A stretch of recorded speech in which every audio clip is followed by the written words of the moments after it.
tengok semula tempat mula tadi. Imam Muslim masih lagi menceritakan tentang perawi-perawi yang dipertikaikan oleh ulama hadis. Ada di antaranya yang teruk, ada yang sederhana teruknya, dan ada yang ringan, macam-macam keadaan itu ada. Yang ni yang dipertikaikan pun ada juga. Ada yang kata, orang ni kata dia tu bermasalah, ada yang kata tidak bermasalah, ada juga yang macam tu. Jadi berdasarkan riwayat yang kita baca tadi, yang mula-mula tadi, Affan bin Muslim kata, pernah kami berada dekat Ismail atau di samping Ismail bin Ulayyah. Ini seorang tokoh hadis yang terkenal. Tiba-tiba ada seorang lelaki meriwayatkan satu hadis daripada seorang lelaki yang lain. Saya pun kata, ini dia ni tidak kukuh, tidak teguh. Laisa bithabtin, bukan perawi yang boleh dipercayai. Qala, kata Affan, faqala ar-rajul, orang itu pun kata, orang yang meriwayatkan hadis daripada satu orang, dia tak sebut nama, kamu telah mengumpat dia. Kamu telah mengumpat dia, kata begitu, kata dia orang tak kemah, orang tak kuat, kamu mengumpat. Ismail pun kata, Ismail itu seorang yang tokoh terkenal lah, dia tidak mengumpat, dia tak mengumpat dia tu kalau macam tu, tetapi dia menghukum, dia kata bahawa orang itu tidak kuat, tidak teguh, tak kemas, tak boleh dipegang. Itu bukan namanya mengumpat. Kalau nak kata mengumpat macam tu, ramailah ulama-ulama hadis yang besar-besar, ulama-ulama dalam Islam yang diterima oleh semua umat, mengumpat semua. Sebab dia kata orang ni dhaif, orang ni begini, kadzab, pendusta besar, orang ni begini, macam-macam kata. Perosak agama, tak ada nilai, walaupun macam tahi unta, tahi lembu, kata dia, tak ada nilai. Dia ramai benar lah yang mengumpat. Tokoh-tokoh yang dipercayai, imam-imam besar macam Imam Ahmad tu pun kata macam tu. Yang warak, yang begitu jaga diri dia daripada segala maksiat, tu pun kata. Jadi orang tak panggil mengumpat itu. Sebab kita sebut tentang dia tu keburukan tu, sebab dia bawa agama, dia berkait dengan agama, bukan masalah peribadi. Kita nak kata ke dia tu, bila berkait dengan agama, berkait dengan Rasulullah sallallahu alaihi wasallam, kalau kita sebut keburukan dia, dedahkan dia kepada masyarakat, itu bukan mengumpat namanya. Itu maknanya jaga agama. Kerja macam ni telah dibuat oleh orang-orang yang mulia di zaman yang lampau. Cuma orang-orang yang tak betul tu, ada maksud dia yang tak baik, dia tak suka lah dengan mereka ini. Dia tuduh, dia fitnah, macam-macam lah. Ini keadaan yang sama dilalui oleh ulama-ulama dahulu pun macam tu. Jadi itu tak termasuk dalam mengumpat sama sekali. Kalau mengumpat memang haram. Ini tak termasuk dalam mengumpat. Ini termasuk dalam menjaga agama.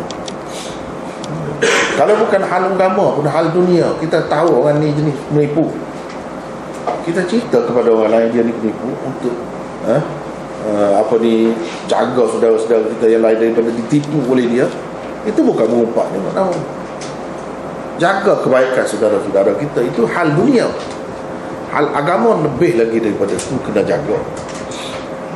Jadi kita jangan teragak-agak bila ada orang yang menyelewengkan agama, bawa agama dengan cara yang tak betul, kita dedahkan, kena dedah.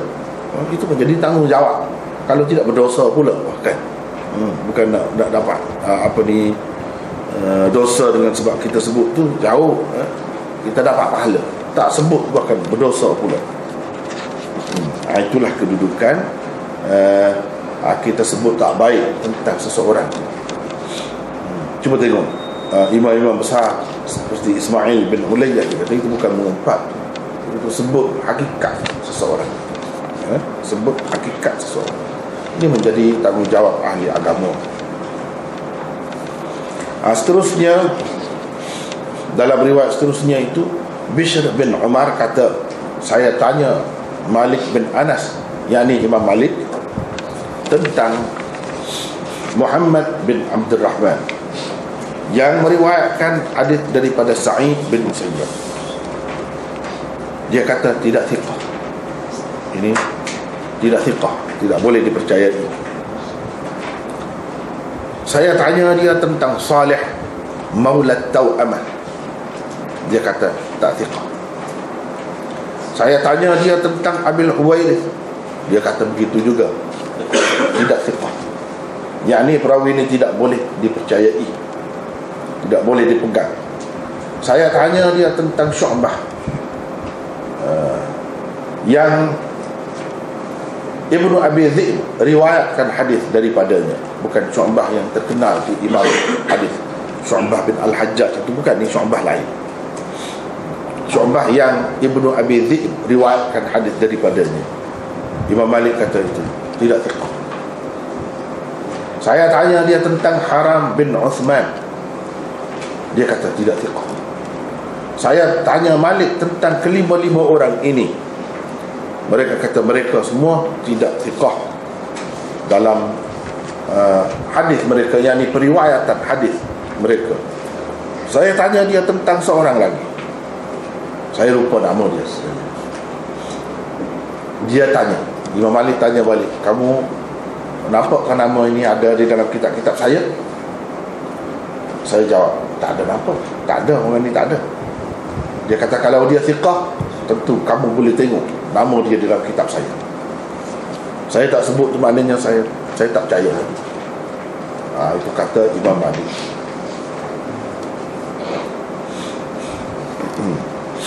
Jadi di sini Imam Muslim riwayatkan cerita ni, dia ambil daripada Imam Malik ni. Cerita Imam Malik, orang tanya Imam Malik, dia ada sanad.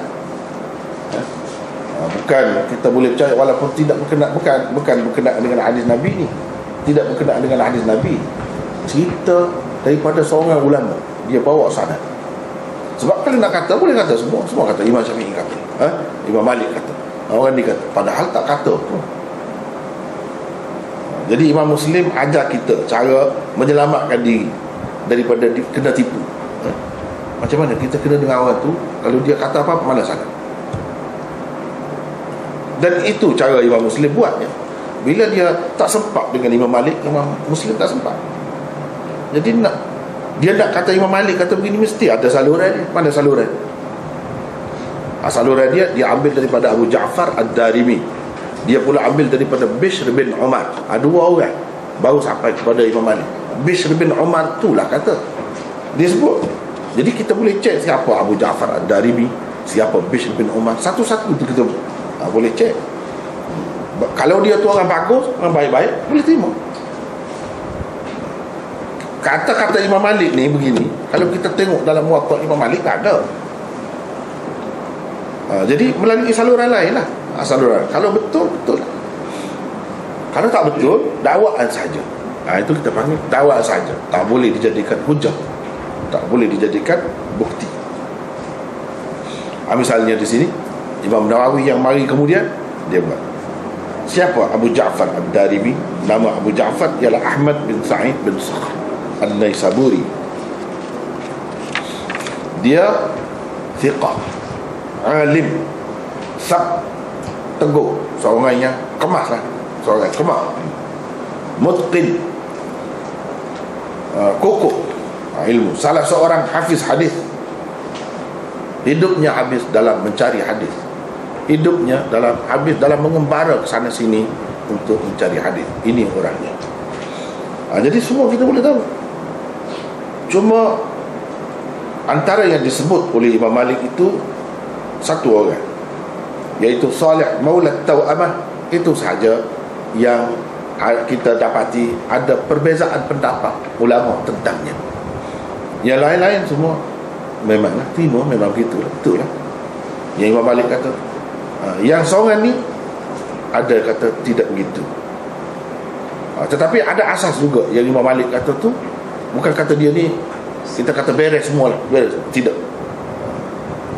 beres lah semuanya, ada tempat-tempatnya bermasalah. Jadi benar juga kata Imam Malik, tapi tidak semualah, tidak semua tempat ada perincian tentangnya. Itulah yang disebutkan oleh Imam Nawawi di dalam syarahnya, Salih maula tau'amah. Salih maula kepada perempuan kembar. Siapa perempuan kembar itu? Hamba bebasan bagi seorang perempuan yang kembar. Itu makna dia asal. Tau'amah ini, kembar ini ialah binti Umayyah bin Khalaf al-Jumahi. Ini kata Imam Bukhari. Kata Waqidi, sebab apa dipanggil Tau'amah? Sebab dia kembar, dikandung ibunya bersama seorang lagi adik-beradik dia yang perempuan juga dalam satu kandungan. Sebab itu dikatakan Tau'amah. Ia sebenarnya maula bagi Abi Salih. Ia sebenarnya Tau'amah itu maula Abi Salih. Maula itu hamba bebasan zaman dahulu, ramai sangat hamba ni. Jadi hamba yang dibebaskan, dimerdekakan, orang panggil maula. Maula Abu Salih. Abu Salih itu namanya ialah Nabhan. Jadi disebut sorang-sorang Abu Salih. Salih itu anak dia. Jadi Salih maula ini berkenaan dengan Salih. Abu Salih itu nama apa? Ayah kepada Salih, Nabhan.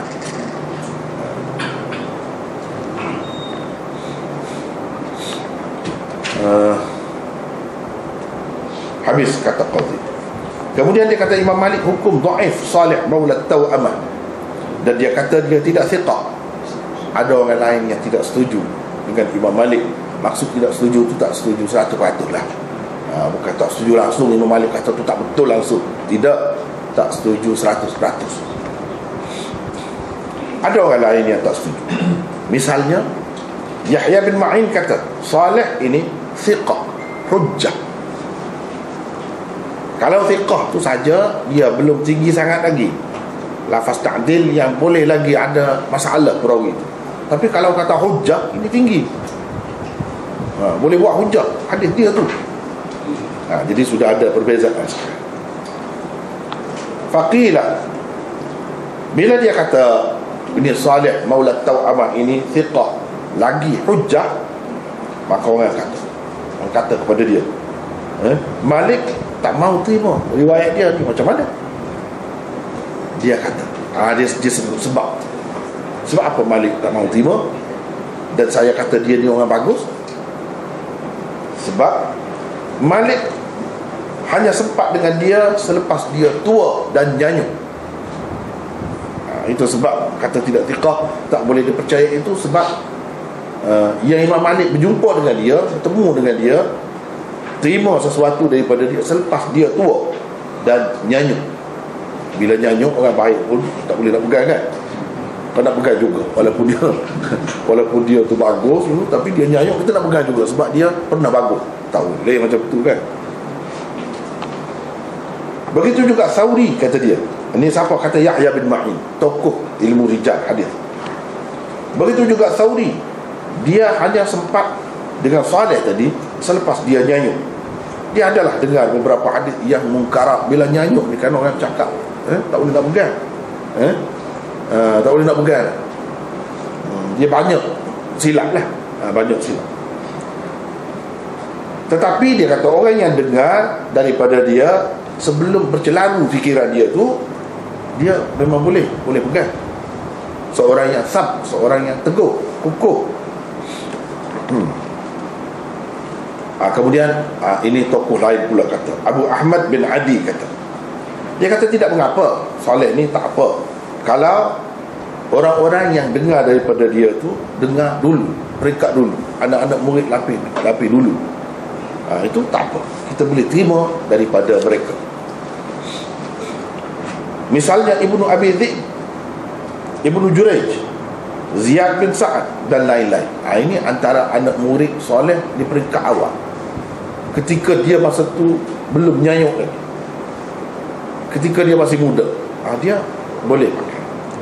Sebab gini, kita kata kenapa tak boleh pakai? Sebab gini, orang zaman dulu pada masa tu lah, ramai di antara mereka perawi-perawi ni, dia tak ada buku pun, tak ada kitab. Dia hanya pakai hafal saja. Yang pakai hafal itulah yang masalahnya. Sebab bila dia nyayuk, dia sudah berubah dari fikiran dia. Bercelaru lah, riwayat dia tu bercelaru. Kalau yang catit, tak apa. Yang catit, dia catit dengan baik, dia simpan dengan baik, boleh pakai. Boleh pakai. Ada juga yang catit dengan baik, tetapi ada adik-beradik dia, anak saudara dia yang perosak. Ada juga. Dia baiki kitab tu, dia tulis, dia sapu tu, dia tulis yang lain. Oh, itu lagi bala. Ada dalam sejarah apa ni yang ditulis oleh ulama-ulama rijal, dia kata kena beringat. Kalau orang ni kena beringat, anak saudara dia jahat, anak saudara dia ubah kitab. Macam-macam. Jadi ulama-ulama buat kajian ni satu-satu. Dia sendiri tu bagus, tapi dia mungkin dia tak perasan lah kitab kan tebal. Di mana dia anak saudara dia baiki, ubah. Tapi ulama-ulama boleh kesan. Bila dia cek tengok, dia tanya balik, tidak, dia tidak riwayat macam tu. Ini anak saudara kamu riwayat daripada kamu ni. Dia pergi tengok, betul lah. Dia kata tidak, ni bukan dia ni. Jadi bila dia selidik lagi, anak saudara dia yang jahat tu, ubah. Ada juga macam tu. Jadi susahlah ulama-ulama dulu nak buat kajian ni sampai begitu. Dia boleh kisah macam ni. Soleh ni yang dengar daripada dia di peringkat awal semasa dia muda-muda dulu, itu boleh kita terima riwayat daripada mereka. Yang terima kemudian itu tak boleh, sebab fikiran dia sudah bercelaru pada ketika itu. Kemudian Abu Hatim Ar-Razi kata laisa biqawi. Abu Zur'ah kata salih. Ini dhaif. Tengok, serupa dengan Imam Malik, ada yang sependapat dengan Imam Malik. Abu Hatim Ar-Razi kata tak kuat. Dia tak kuat, dhaif lah. Abu Hatim Ibn Hibban kata Salih Maula Taw'amah ni, fikiran dia mula bercelaru pada tahun 125. Itu situ tarikh dia. Sebelum itu orang yang terima dengan dia sebelum tu boleh kita pakai. Yang kata dhaif itu yang selepas tu lah. Yang sebelum itu tak apa. Jadi kita kena pastilah murid yang terima dengan dia tu sebelum tarikh tadi siapa, dan yang terima daripada dia selepas tarikh itu siapa. Kena pastikan. Ini semua ada di dalam kitab-kitab rijal. Imam Muslim cuma dia sebut kunci saja di sini. Dia cetuk sikit. Kalau kita nak secara terperinci lagi, kena tengok kitab rijal hadis.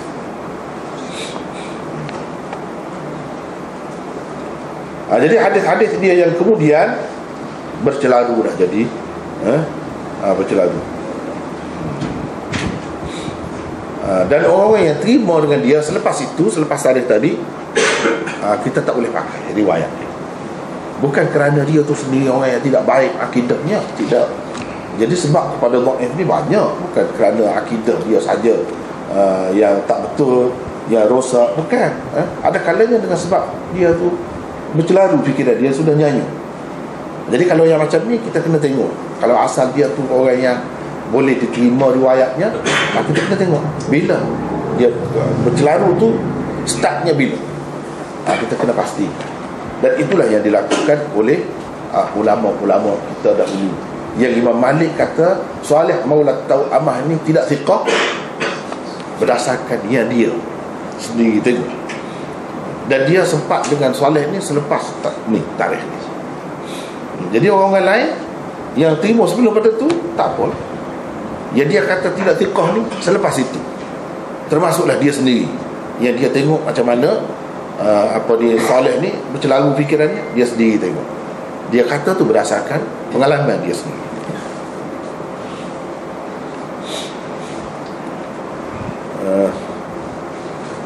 Saya tanya dia tentang Abil Huwairith, dia kata tidak thiqah. Abul Huwairith, ini Imam Nawawi sebut. Sebab dia syarah kan, dia ada sebutlah benda-benda begini. Sebab dalam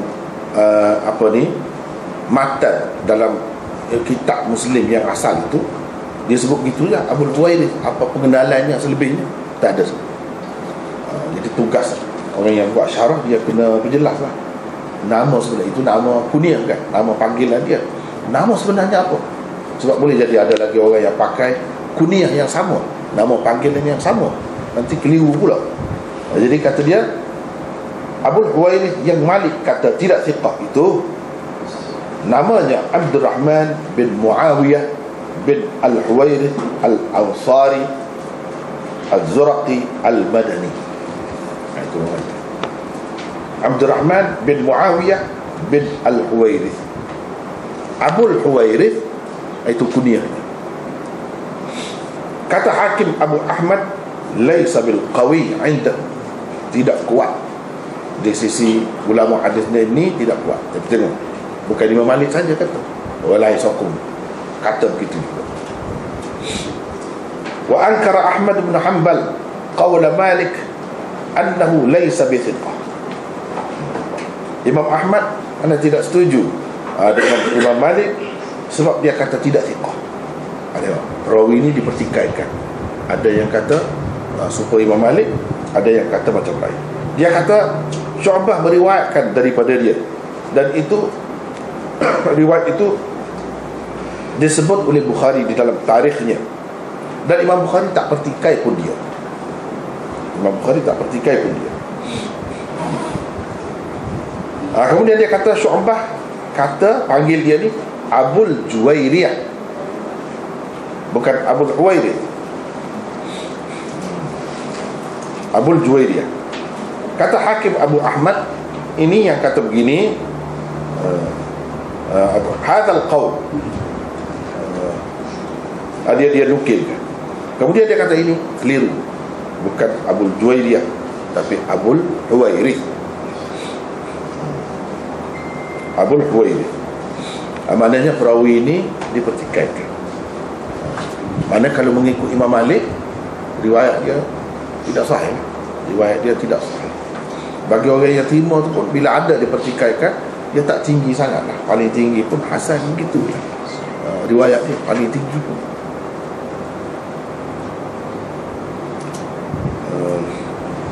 Itu kalau mengambil kira dia saja. Kalau dalam sanad tu ada orang lain lagi, kena ambil kira juga semua. Kena ambil kira pula. Kalau berdasarkan dia saja, yang lain tu okey lah kita kata. Bagi orang yang terima, paling tinggi pun dia jadi hasan. Tapi kalau ada masalah di lain pula, kena tengok lah. Kena tengok lah. Tidak selesai dengan dia saja. Adapun Syu'bah yang Ibnu Abi Dhi'b riwayatkan daripadanya itu, dan Imam Malik kata tidak thiqah. Syu'bah ni bukan Syu'bah bin Al-Hajjaj yang masyhur itu, tapi Syu'bah ini ialah Syu'bah Al-Qurashi Al-Hashimi Al-Madani Abu Abdullah. Setengah-setengah ulama kata dia ni Abu Yahya Maula Ibnu Abbas. Hadis Syu'bah ni Maula Ibnu Abbas. Maula ni apa makna? Hamba yang dibebaskan, dimerdekakan oleh Ibnu Abbas. Ramailah yang maula-maula ni. Kalau jamak yang panggil mawali. Mawali ni ramai. Sebab sahabat-sahabat dulu, zaman awal dulu, mereka suka sangat memerdekakan hamba-hamba. Ada kalanya dia bukan yang dia punya pun, dia tengok saja orang nak jual, dia beli tu untuk memerdekakan, untuk dapat pahalanya sangat besar. Dalam Quran, dalam hadis banyak sekali menganjurkan kita memerdekakan hamba. Sebab itu kita tengok ramai sahabat-sahabat ni merdekakan hamba, dan hamba-hamba yang dimerdekakannya dipanggil maula. Dan wala itu orang panggil wala'ul itqi. Wala al-itqi. Wala kerana dimerdekakan. Dapat maula itu kerana dimerdekakan. Ada juga wala Islam orang panggil. Jadi banyak macam wala ni. Ini wala al-itqi. Jadi hamba-hamba ni, kalau orang ada hamba ni kaya pada masa dulu. Sebab seorang-seorang hamba tu mahal juga. Hamba ni kan dia boleh dijual beli. Dalam sistem hamba dulu boleh dijual beli, jadi mahal. Perempuan, lelaki, macam-macam ada hamba ni. Jadi beribu-ribu, puluh ribu, macam-macam lah. Macam kereta sekarang ni, macam kereta. Kemudian boleh dibuat harta pula, buat harta. Jadi tuan tu duduk saja di rumah, goyang kaki. Hamba ni pergi berniaga, pergi apa semua tu, hasilnya tuan dia yang dapat. Hamba tak dapat apa pun. Hamba tak dapat apa pun. Bila merdeka, maknanya satu pengorbanan yang besar. Kita tengok sahabat-sahabat ni kan, ramai dia memerdekakan hamba. Maknanya mereka tu sangat mengharapkan pahala daripada Allah Subhanahu Wa Taala. Tidak fikir dunia. Kalau nak dunia, dia boleh buat harta dengan adanya hamba itu. Hamba tu boleh berkhidmat, macam-macam khidmat lah. Memasak ke, buat apa, basuh kain ke, zaman dulu kan, bukan ada mesin macam sekarang ni. Nak basuh kain ke, nak apa-apa, hamba semua buat. Tiba-tiba dia merdekakan, percuma begitu saja. Tak pernah ada dalam sejarah ni satu umat yang begitu ramai memerdekakan hamba seperti umat Islam di peringkat awal. Tak ada. Merdekakan saja-saja. Ada juga merdeka kerana buat kesalahan yang tertentu. Jadi untuk menebus kesalahan tu, kena memerdekakan hamba kan.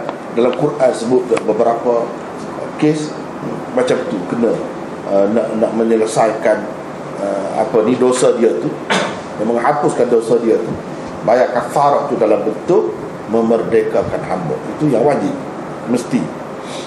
Yang tidak mesti pun ramai juga memerdekakan hamba. Itu dipanggil maula. Maula Ibnu Abbas, dia dengar hadis daripada Ibnu Abbas, dha'afahu kathirun ma'a Malik. Ramailah yang turut mendhaifkannya seperti Imam Malik. Tapi Ahmad bin Hanbal dan Yahya bin Ma'in kata laisa bihi ba's, tak mengapa. Dia ni tak apa, boleh diterima. Cuba tengok sekarang ni, antara ulama rijal tu ada perbezaan pendapat. Malik dan ramai lagi kata dhaif. Ahmad dan Yahya bin Ma'in kata laisa bihi ba'sun, tidak mengapa. Tak mengapa dengan dia. Yang ni boleh diterima lah. Dan Ibnu Adi kata saya tak temu pun satu pun hadis dia yang mungkar. Mungkar maksudnya hadis dia tu yang bercanggah dengan riwayat orang lain yang kuat. Jadi ada khilaf di situ. Tempat-tempat macam ni lah yang jadi susah kepada ulama-ulama yang kemudian tu nak pastikan yang mana di antara dua golongan ni, yang mentakdirkannya atau mentajrihkannya, yang mana lebih tepat. Itu agak sukar. Cuma atas dasar kita menghormati pihak lain, kita kata dhaifnya tidaklah kuat sangat, begitu. Ada dipertikaikan, bukan disepakati, sekadar itu. Kalau kita boleh pastikan seseorang itu memang lebih tepatnya pihak ini yang mentajrihkannya, yang mengatakan dia tu dhaif misalnya, kalau kita boleh pastikan itu, baguslah. Itu satu usaha yang murni, yang bagus. Atau kita katakan dia ni okey, di sebelah yang mentakdilkannya, yang mengatakan dia ni bagus, kita boleh tarjihkan dengan kajian kita. Itu baguslah, satu usaha. Itulah usaha yang mendatangkan pahala. Usaha ulama-ulama, kerja ulama-ulama dulu, itulah antara kerja dia. Dia nak pilih yang mana, tapi dengan penuh tanggungjawab. Kalau sekadar tengok yang dulu, kita tidak dapat tentukan yang mana lebih tepat. Kita kena buat kajian. Itu dilakukan oleh ulama-ulama hadis. Kalau orang yang belajar bidang lain, dia bukan kerja dia lah. Benda-benda macam ni, ini kerja ulama hadis. Kalau kita nak buat seorang dua, boleh tahan lagi, tak penat sangat. Kalau nak buat ramai, macam mana? Tentu penat. Sebab itulah ulama-ulama hadis ni masa dia habis itu. Kadang-kadang kita tengok ulama ni, kita tak bertemu di lain. Dalam dunia tu baru kita bertemu dengan nama dia. Di lain tak ada sebut. Sebab apa? Kerja berat tu. bukan kerja sikit-sikit. Dalam dia buat kajian tu, dia akan ada lah sampai satu peringkat dia pun tak boleh nak tentukan. Dia pun berhadapan dengan dua golongan. Yang ni kata bagus, yang ni kata tak bagus. Susah juga. Bukan semua dia boleh buat. Manusia terhad dengan umur dia, dengan kesihatan dia, dengan kemampuan dia, banyak perkara. Dia berhenti setakat tu, orang lain sambung pula. Tapi kajian terhadap perawi-perawi ini tidak henti sampai sekarang dan sampai bila-bila. Ini adalah satu mukjizat sebenarnya, mukjizat Nabi kita Muhammad sallallahu alaihi wasallam untuk nak jaga kata-kata dia tu sampai begitu sekali. Mana ada dalam dunia ni orang nak pastikan kata-kata seorang manusia sampai lahir begini ramai ulama. Sebab sebenarnya nak kaji, nak pastikan hadis Rasulullah sallallahu alaihi wasallam tu ya. Tu lah puncanya. Kemudian banyak pula terbit kitab-kitab beribu-ribu jilid. Mana ada nak kaji tentang perawi-perawi? Tak ada dalam dunia. Benda ni kalau kita minta dengan orang lain lah, bangsa lain ataupun penganut agama lain, cuba dia bawa, tak akan ada. Lemah. Inilah benda macam ni lah yang kita panggil mukjizat.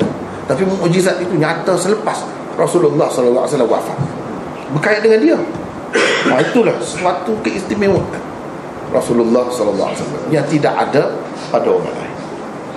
Kita panggil mukjizat yang hidup selepas Nabi, yang lahir selepas Nabi. Macam Quran kan, ada dah zaman Nabi, sampai sekarang ni ada. Itu pun mukjizat. Jadi mukjizat itu tidak semesti bila Nabi tak ada, dia pun tak ada juga. Tak? Berapa banyak mukjizat yang bila Rasulullah sallallahu alaihi wasallam tak ada, dia tetap ada. Dia tetap ada.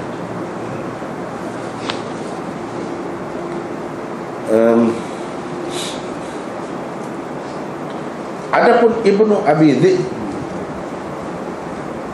Ibnu Abi Dhi'b yang meriwayatkan daripada Syu'bah. Ibnu Abi Dhi'b itu sendiri dia seorang tokoh, Muhammad bin Abdul Rahman bin Al-Mughirah bin Al-Harith bin Abi Dhi'b. Jadi Abi Dhi'b itu datuk yang keberapa? Anak Abi Dhi'b. Itu yang keberapa? Itu gelaran datuk dia, bukan datuk yang pertama. Dia kadang-kadang orang Arab ni dia kaitkan dengan datuk yang jauh. Namanya Abi Dhi'b Hisham bin Syu'bah bin Abdullah Al-Qurashi Al-Amiri Al-Madani. Jadi nisbah dia ni, Ibnu Abi Dhi'b, nisbah kepada datuk, kepada datuknya. Berapa banyak yang macam tu macam Ibnu Rushd, itu bukan datuk dia yang dekat, datuk kepada datuk jauh. Kenapa dia buat begini? Kepada kita yang tak buat kajian tentang ilmu ansab, dia panggil ini ansab, kita tak nampak sangat kepentingannya. Kita kata macam buat masa saja, sia-sia. Itu apa nak tahu silsilah tu sampai begitu? Sebenarnya tidak. Sebenarnya bagi bangsa yang bertamadun Arab ni terutamanya, orang lain tak ada juga ambil berat tentang benda-benda begini. Dia sebenarnya ada maksudnya. Maksudnya apa? Penghargaan. Itu salah satu. Penghargaan kepada satu orang dalam keluarga dia yang telah membuat perubahan, yang telah membawa perubahan kepada keluarga.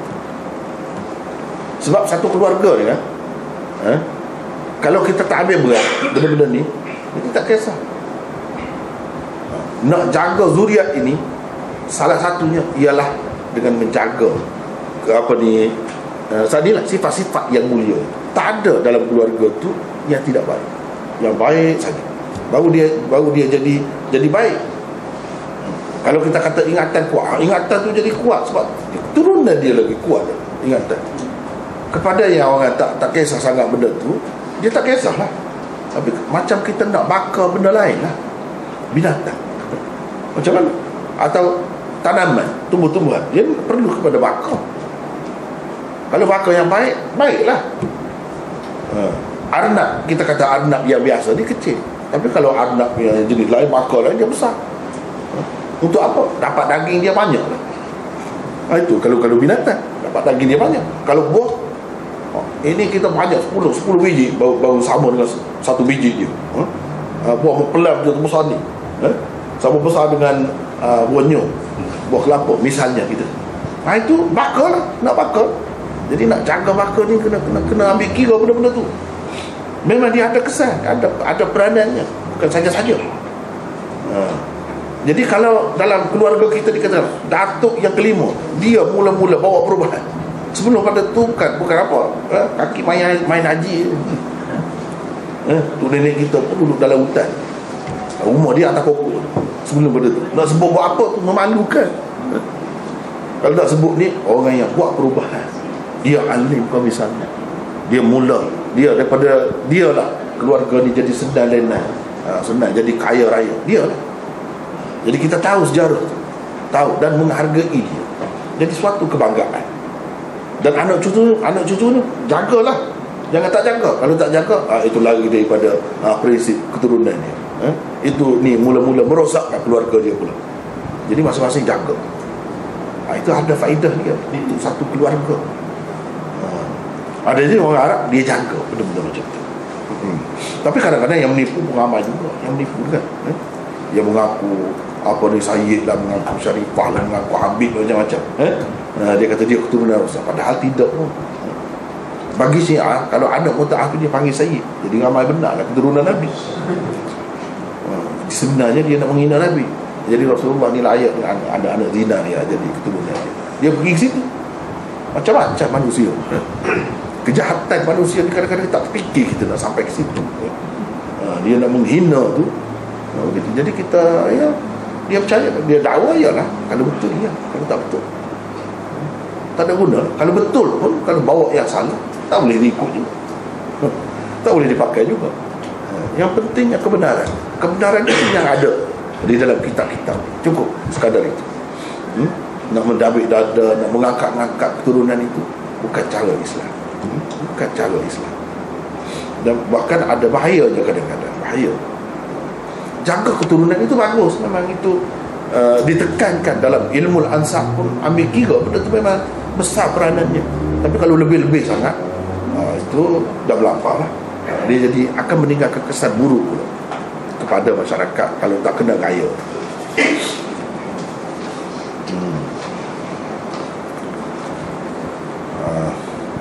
Haram bin Uthman yang Malik kata tidak thiqah, kata Bukhari huwa Ansari Sulami munkarul hadis. Munkarul hadis. Imam Bukhari ni dia tak kata berat-berat pada orang. Dia orang baik Imam Bukhari. Orang lembut, berhalus lah kita sebenarnya. Tidak main kasar. Kalau Ibnu Hazm tu kalau kena dia Kelantan kata parok lah. Kalau kena dia tak ada otak dia tu. Dia kata macam tu. Tapi Imam Bukhari tidak.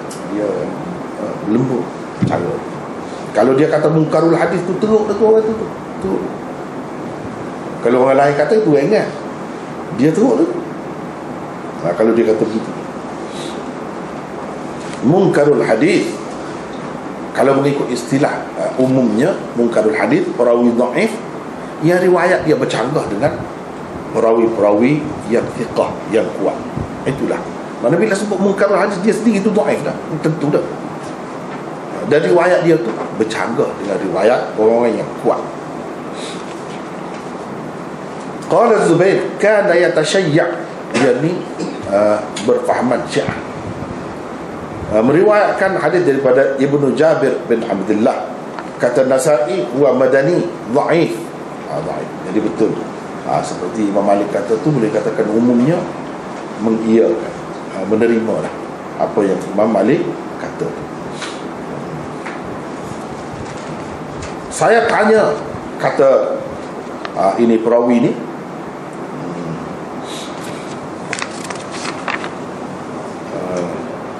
iaitu Bishr bin Umar. Ini perawi, ini perawinya yang tanya tu. Saya tanya Malik tentang satu orang lagi, saya lupa nama dia. Imam Malik pun kata, kamu nampak ke dalam kitab saya, ada saya sebut, ada saya ambil daripada orang ni, ada saya ambil, saya buat hujah Jangan kira sebut saja. Abu Jahal tu ada sebut juga dalam kitab dia tu. Tak kira macam tu. Setengah-setengah orang dia kata ada dalam kitab tu. Sudahlah. Ini menunjukkan pengarang dia terima. Kalau macam tu dalam Quran pun ada Firaun kan, Haman. Jadi sebut tersebut macam mana, itu yang kita kena tahu. Semata-mata ada tu tak kira macam tu. Jadi yang sebut tu sebagai menerima baik, gitu. Dia kata kalau tak ada, orang tu kata, Bishr bin Umar tu kata tak ada nama. Dia kata kalau dia thiqah, tentu kamu dapat lihat nama dia tu ada di dalam kitab-kitab saya. Ini kata Imam Nawawi, satu penegasan daripada Imam Malik bahawa orang yang dia masukkan ke dalam kitabnya sebagai rujukan, sebagai tempat ambilan, maksudnya adalah thiqah. Sebab dia kata kalau tidak thiqah, saya tak masuk ke dalam kitab-kitab saya. Benda ni betul ke begitu? Kalau kita kata semua yang thiqah tu masuk dalam kitab Imam Malik, nescaya tentu tidak. Sebab berapa ramai dia bukan banyak riwayat dalam, terutamanya dalam Muwatta dia tu bukan banyak pun. Banyak lagi lah hadis-hadis sahih yang diriwayatkan oleh orang thiqah yang tidak ada dalam kitab dia. Itu memang maklum lah, itu memang betul kalau macam tu. Tapi kalau kata yang dia masukkan itu semuanya thiqah, betul kan begitu? Itu masih lagi dibincangkan oleh ulama. Jadi secara umumnya, kata Imam Nawawi, bila kita dapati seseorang itu ada dalam kitab dia, kita akan hukum, kita akan buat keputusan bahawa dia ni thiqah di sisi Imam Malik, pada pandangan Imam Malik. Orang lain belum tentu lagi.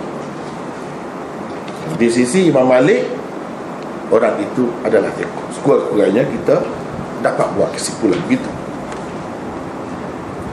Sebab itu dia kata waqad la yakunu thiqah 'inda ghairihi, mungkin pada orang lain, orang tadi tidak thiqah. Jadi khilaf ulama tentang riwayat al-'adl an majhul, riwayat seorang yang adil, seorang yang baik daripada seorang majhul, seorang yang tidak diketahui. Khilaf ulama. Sebab dalam kitab Muwatta Imam Malik itu misalnya, banyak sekali dia riwayatkan daripada orang yang tidak diketahui siapa hakikatnya. Siapa? Dia kata dia ambil daripada satu orang. Satu orang itu siapa? Kadang-kadang dia sebut ambil daripada seorang yang thiqah. Boleh tahan kalau macam tu. Kalau tak ada, kadang-kadang dia tak sebut, terus daripada dia tu, daripada Nabi terus, tak ada perawi-perawi di tengah. Kadang-kadang tak sempurna sanad itu. Ini kalau kita tengok Muwatta Imam Malik, tak sempurna. Dia bawa sedikit sanad, tak penuh, tak bersambung. Daripada situ terus kepada Nabi. Misalnya daripada tabi'in itu terus kepada Nabi, tak sebut sahabat. Mungkin tabi'in itu ambil daripada tabi'in yang sama seperti dia, atau di bawah lagi. Sebab itu dipanggil mursalah atau marasil, mursalah Imam Malik. Satu lagi dia kata balaghani, saya mendapat tahu begini. Mendapat tahu tu siapa yang bagi tahu? Itu majhul, perawinya tidak disebutkan dengan jelas. Itu banyak sekali di dalam Muwatta Imam Malik yang macam tu orang panggil balaghat Imam Malik.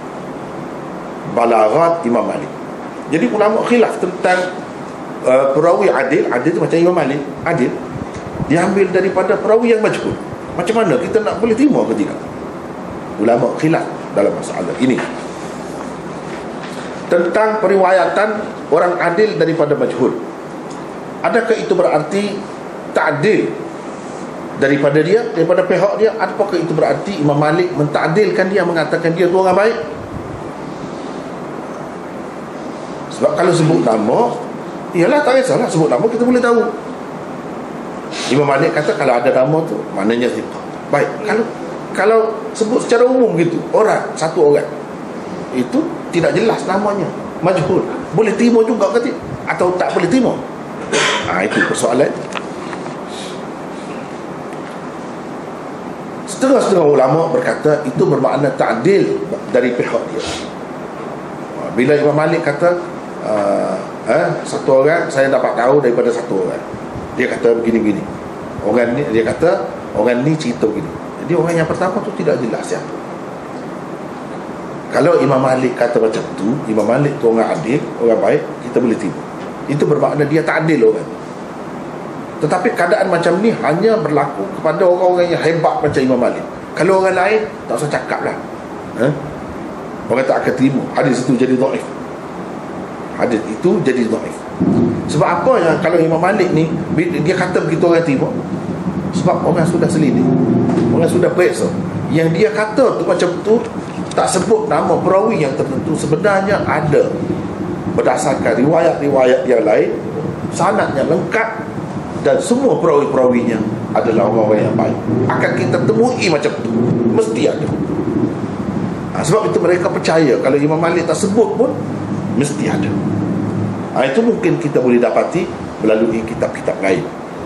Mengikut ulama hadis, mereka kata antara kitab yang patut menjadi rujukan kita untuk melengkapkan sanad yang tidak lengkap di dalam Muwatta Imam Malik itu ialah Sunan Darimi. Itu salah satu. Selain daripada tu, banyak lagi kitab-kitab hadis yang lain kita kena tengoklah. Bila kita tengok mengikut pengalaman ulama, mereka kata semuanya Imam Malik, balaghah Imam Malik atau mursalat Imam Malik itu yang zahirnya sanadnya tidak lengkap, sebenarnya lengkap, akan kita temui di mana-mana. Sebab itu kalau kita tengok dalam syarah-syarah Muwatta Imam Malik, dia akan sebut benda ni yang tidak lengkap ni, yang lengkapnya ada di mana, ada dalam kitab mana, riwayat siapa. Kita akan dapati macam tu. Tapi kalau yang orang lain, tak ada jaminan. Tak ada jaminan. Di situ kita nampak kedudukan Imam Malik ni sangat tinggi. Dan apa yang dia sebut tu memang terbukti lah, sudah teruji lah. Sudah orang kaji, memang betul ada sanadnya yang bersambung dan yang sahih. Tetapi jumhur ulama mengatakan itu bukan ta'dil. Kalau dia sebut begitu saja, bukan bermakna dia mengesahkan orang itu baik. Inilah yang betul, kata Imam Nawawi. Tapi ini untuk umum, untuk umum yang lain. Sebab boleh jadi dia meriwayatkan daripada orang yang tidak thiqah, bukan untuk dijadikan hujah, tetapi untuk i'tibar dan untuk istishhad saja. Boleh jadi begitu. Sebab itu kita tak boleh kata bila seseorang tu meriwayatkan daripada perawi yang majhul, kita tak boleh kata dia mentakdilkan orang itu. Dia mengatakan orang ni orang thiqah, orang baik. Tak boleh kata, tak boleh buat putusan begitu. Sebab boleh jadi dia ambil daripada orang tadi bukan untuk buat hujah. Jadi kalau bukan untuk hujah, untuk i'tibar, untuk istishhad, itu memang dibolehkan, walaupun daripada perawi yang kurang sedikit, walaupun daripada perawi yang bermasalah, tetapi untuk i'tibar, untuk istishhad, sebagai sokongan saja. Yang dia pegang sebenarnya dengan yang lain. Yang ini bukan untuk pegangan, untuk sokongan saja. Ada kalanya untuk kita buat perbandingan di antara riwayat orang yang masyhur dengan riwayat orang yang tak jelas siapa orangnya. Cuba untuk kita buat perbandingan, itu dipanggil i'tibar. Ataupun lain-lain lagi. Adapun bila orang yang seperti amma idza qala mithla qawli Malik atau nahwahu faman adkhalahu fi kitab. Adapun kalau orang seperti Imam Malik tu kata dan dia masukkan ke dalam kitabnya, di sisi dia adalah orang adil, maka kira adil, gitu.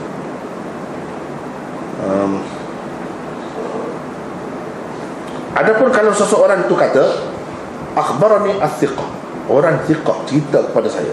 Siapa orang thiqah? Dia tak sebut. Kalau dia kata begitu saja, itu sudah memadai untuk mentakdilkan orang berkenaan di sisi orang yang sependapat dengan orang yang berkata begitulah, dan sependapat dengan dia tentang sebab-sebab jarh untuk kita kritik seseorang perawi itu, dia sependapat, sealiran, boleh diterima. mengikut pendapat yang muhtar. Adapun orang-orang yang tidak setuju dengan dia, tidak menerima syarat dia, ataupun tidak mengetahui tentang orang tadi, orang yang dikatakan thiqah itu, tidak memadai kepada dia untuk mentakdilkan seseorang perawi itu dengan kata begitu, tidak memadai. Sebab mungkin ada pada dia sebab untuk mentajrihkan, mendiskreditkan seseorang itu, yang mana orang yang pertama tak nampak pun lagi. Mungkin berlaku gitu, tak nampak. Sedangkan orang ni tahu, dia nampak. Sebab jah ini kadang-kadang dia tersembunyi, tersembunyi. Orang ni nampak, orang ni tak nampak. Jadi boleh berlaku gitu. Jadi kena tengoklah. Kalau mengikut kita lah, yang semua ulama terima Imam Malik ni seorang yang bagus dan sudah terbukti begini-begini, yang dia sebut walaupun sanadnya tak lengkap, memang lengkap, itu boleh terima kalau macam tu. Tapi kalau orang lain, tengok dulu dia tu jenis mana, jenis bermudah-mudah ke, atau jenis ketat sangat ke, atau macam mana, tengok dulu.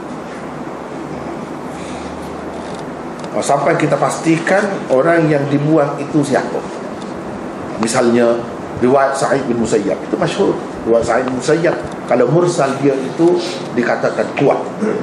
Sebab apa? Sebab maklum, kalau dia terus, dia tu tabi'i, dia bukan sahabat, tabi'i.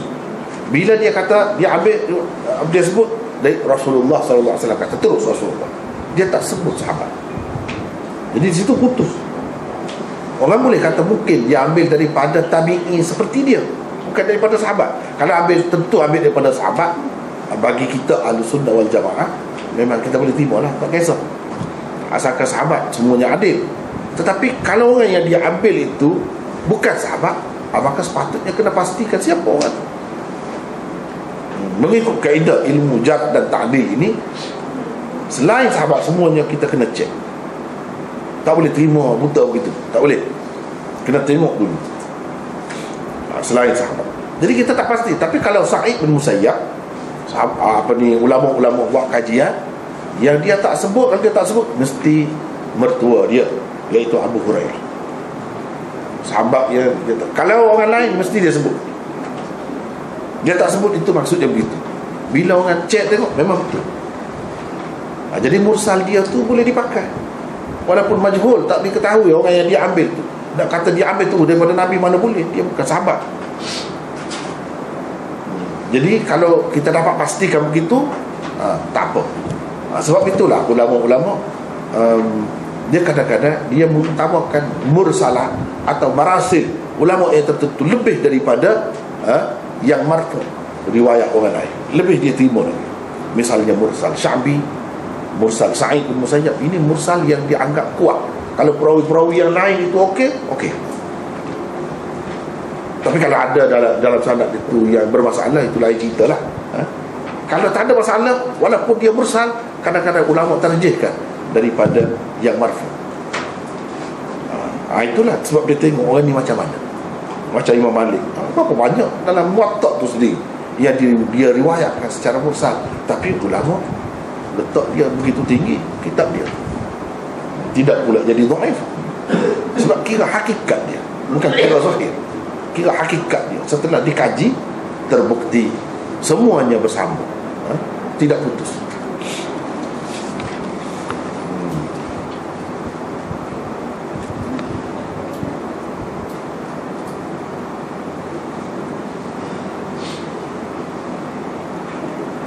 Misalnya satu hadis yang Imam Malik sebut dalam Muwatta, dia terima dalam bentuk balaghah.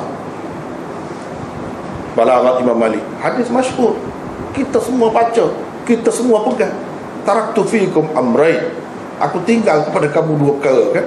Kamu tak akan sesat kamu selagi berpegang teguh dengan kedua-duanya, kitab Allah dan sunnah Nabi-Nya. Itu Imam Malik riwayat dalam bentuk balaghah. Dia kata balaghah ni, saya dapat tahu bahawa Nabi SAW bersabda. Dapat tahu daripada mana? Mana perawi ni? Tak ada. Dia tak sebut perawi. Jadi dengan sebab itulah orang yang Syiah kritik. Dia kata hadis Thaqalain yang menyebutkan Quran dan Sunnah itu tidak sahih. Sebab itulah yang sahihnya kitab Al-Quran dan Ahlul Bait atau Itrah itu sanadnya bersambung katanya. Sanadnya bersambung. Adapun yang kita ni tengok, kamu sebut Muwatta Imam Malik, itu Imam Malik riwayatkan secara balaghah. Balaghah ni berapa banyak tak sebut sanad, tak sebut. Kepada orang-orang yang tidak belajar cara hadis ni, kadang-kadang dia keliru. Kenapa Imam Malik riwayatkan secara balagh di situ? Sebab itu terlalu masyhur, semua terima, tak perlu sebut perawi. Kadang-kadang Imam Malik buat begitu. Misalnya kita nak sebut hadis tentang rukun Islam, kita terus kata Rasulullah SAW bersabda, tak payah dah sanad ini. Sebab maklum, mana ada orang Islam yang tak percaya kepada rukun Islam tu, dan tersebarnya dengan meluas. Misalnya sebagai contoh, jadi sama juga dengan hadis tadi. Jadi Imam Malik kira terlalu umum, maklum, semua maklum. Tapi bagi orang Syiah, dia terlalu keras pegang begitu kan, dia kata tak mahu, kita tak mahu, yang ada tu tidak sahih.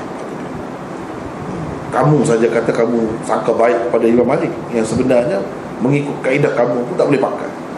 Sebab apa? Sanadnya tidak bersambung. Dia kata begitu. Tapi bagi kita ahli sunnah ni banyak kaedah yang kita pakai, bukan hadis saja. Bukan hadis saja. Kita faham. Orang ahli sunnah pun kadang-kadang dia tak faham juga cara, kaedah yang digunakan pakai oleh ulama kita bukan hadis saja. Begini mudahnya. Kalau bagi saya lah, mudahnya kita tanya begini, kalau tak ada hadis tu, langsung tak ada. Dalam Muwatta Imam Malik ke dalam mana, semua tak ada. Tidakkah Quran dan Sunnah itu jadi pegangan kita? Kan tak ada. Dengan sebab tak ada hadis tu, jadi bercelaru dah. Bukan Quran dan Sunnah lagi pegangan kita, bukan Allah dan Rasul lagi rujukan kita. Atau kita masih menjadikan kedua-duanya rujukan? Masih kan? Kalau kita ada kata ada hadis tu, semua tak ada, kan kita tetap kena pegang dengan Allah dan Rasul, merujuk kepada Allah dan Rasul, taat kepada Allah dan Rasul, beriman kepada Allah dan Rasul. Sebab berapa banyak dalam Quran? Berapa banyak dalam Quran? Beratus-ratus. Banyak. Ada setengah tempat berimanlah kepada Allah dan Rasul, setengah tempat taatlah kepada Allah dan Rasul. Sesiapa yang terakal kepada Allah dan Rasul, ya seumpama itu Allah Rasul, Allah Rasul. Allah itu apa? Yang dia suruh rujuk, farudduhu ila Allah war Rasul. Rujuk kepada Allah. Zaman dahulu pun tak boleh nak rujuk sendiri, nak berjumpa dengan Allah, kecuali puak-puak sufi yang sesat, ada yang macam tu, tak kira tu. Rujuk kepada Allah terus tak ada. Quran itulah maksud rujuk kepada Allah, kembali kepada Allah. Rasul semasa dia ada dulu boleh rujuk kepada dia. Bila dia tak ada, hadis itulah sunnah. Itu kan semua terima. Baik, sekarang kita nak tanya, cuma bawa satu saja ayat Quran, tak payah panjang, satu saja yang sebut bersama Allah dan Ahlul Bait. Cuba sebut dalam bentuk suruh taat ke, derhaka ke tak boleh, atau beriman ke, dalam bentuk tak kira, bawa satu saja, tak boleh. Maknanya itu bukan yang asal. Yang asalnya Allah dan Rasul, itulah yang tepat. Sebab menepati Al-Quran. Kalau tak ada hadis itu, kita kena pakai begitu juga. Kalau tak ada hadis semua, kita macam mana kita nak tahu yang kita ni kena beriman, kena pakai Allah dan Ahlul Bait Itrah daripada Quran? Di mana kita nak dapat? Tak ada. Jadi Quran itu asas dah ada dalam Quran, tak ada dalam hadis pun tak jadi masalah. Kalau tak ada langsung, ini ada, bukan tak ada. Kemudian kalau pakai yang macam tu, banyak timbul masalah. Pakai Ahlul Bait, Ahlul Bait mana? Semua Ahlul Bait, semua keturunan Nabi. Bermasalah sangat tu kalau macam tu. Kalau kita kata setengah-setengah Ahlul Bait, kamu tahu macam mana setengah-setengah Ahlul Bait? Susah juga. Tak betul, tak boleh sepakat. Orang ni kata iman 7 saja, orang ni kata 12, orang ni kata macam-macam lagi. Tak sama tengok. Tak boleh juga, tak boleh nak pegang. Nak pegang tu dalam bab apa? Masalahnya dia tak akan selesai. Sebab itu yang kita kena pakai yang balaghah balik itu. Walaupun dia riwayatkan secara balaghah, disokong pula oleh riwayat-riwayat daripada Abu Hurairah dan lain-lain, yang memang bersambung sanadnya. Dan asasnya Quran itu sendiri ada. Begitu cara kita. Bukan kita nak hadis saja, tak fikir dalam Quran tu macam mana. Tak boleh macam tu. Dalam menilai sesuatu Quran tu mesti ada pertama sekali. Tak usah bawa lah, kamu bawa banyak mana. Kalau tak boleh bawa satu pun ayat Quran, macam mana? Tak boleh. Itu tak boleh jadi asas akidah. Itu caranya. Kadang-kadang orang tak sedar benda-benda begitu.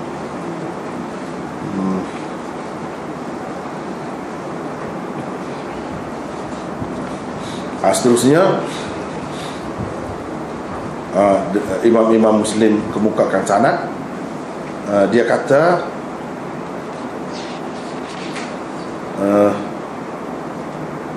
Ibnu Abi Dhi'b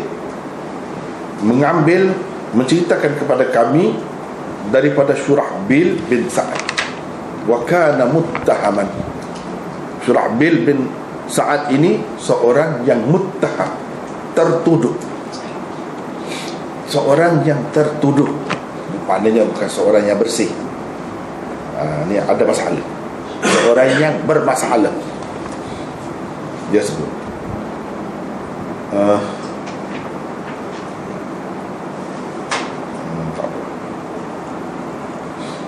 Jadi ceritanya siapa Syurahbil?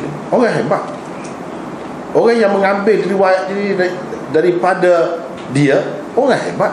Ibnu Abi Dhi'b, seperti yang kita sebut tadi, Ibnu Abi Dhi'b, orang hebat. Tidak semestinya kalau kita tengok dalam kitab ni, orang hebat itu dia mesti ambil daripada orang yang hebat juga. Tidak, tak mesti. Imam Syafi'i sendiri berapa banyak dia ambil daripada perawi yang dhaif, berapa banyak. Ini dunia riwayat yang macam lain. Kita jangan ingat kalau dia ambil maknanya dia iktiraf orang tu. Tak mesti gitu. Kadang-kadang dia ambil daripada orang tu, lepas tu dia sendiri kata orang tu macam ni, macam ni. Sama juga Ibnu Abi Dhi'b.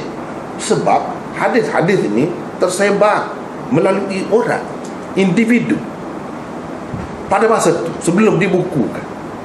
Jadi kita nak dapat hadis ni di mana? Usaha ulama pergi berjumpa dengan dia, pergi berjumpa dengan orang, ambil. Kemudian dia cek pula setiap orang itu macam mana latar belakang dia. Begitu caranya. Dia peringkat awal dulu sebelum dibukukan. Begitulah caranya, prosesnya. Jadi ceritanya, dia ni salah seorang a'immah maghazi, salah seorang imam dalam bab sirah lah. Maghazi ni kita kata sirah lah sebenarnya, secara umumnya termasuk dalam sirah. Sufyan bin Uyainah kata tidak ada seorang pun yang lebih alim daripada dia tentang maghazi. Tapi kenapa dia dituduh? Fahdaj. Lepas tu dia jadi susah. Dia susah dia pun kadang-kadang mengubah juga kehidupan seseorang. Mengubah juga. Kadang-kadang dia jadi rosak kan, kalau susah sangat. Jadi orang-orang takut.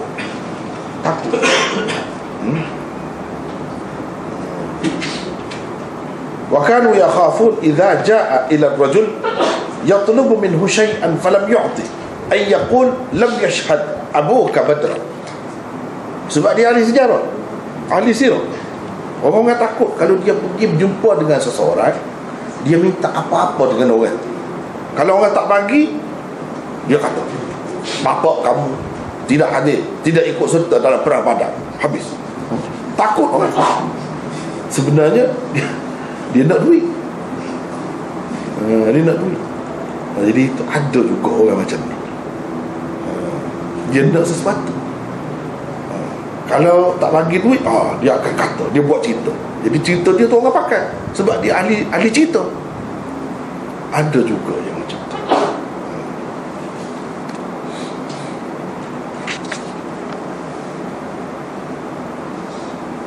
Muhammad bin Sa'ad kata kana syaikhan qadiman. Dia beriwayatkan daripada Zaid bin Thabit dan kebanyakan sahabat Rasulullah sallallahu alaihi wasallam.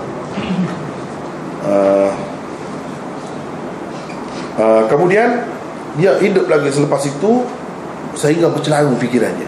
Fikiran dia bercelaru, dan dia jadi susah sangat. Kehidupan dia susah sangat. Jadi kerana kesusahan itulah menyebabkan jadi dia berubah pendirian dia itu, dan tidak dijadikan hujah oleh ulama hadis. Sebab itu ulama hadis kata ni tak boleh buat hujah, sebab orang ni tak tahan diuji. Bila dia susah dia jadi macam lain. Orang yang memang bapak dia, ayah dia tu ahli Badar, semua orang terima, dia boleh kata bapak kamu tidak ikut serta dalam perang Badar. Habis rusak kan nama baik orang tu. Sebab pada masa tu kan anak-anak cucu sahabat ni dia bangga ayah dia, datuk dia ikut serta dalam perang Badar. Ini satu kemuliaan kepada keluarga dia. Tiba-tiba kalau hilang nama tu, apa lagi nak dibanggakan, bahkan memalukan. Begitulah kira-kiranya. Jadi dia guna ilmu dia macam tu. Bahaya juga macam ni kan.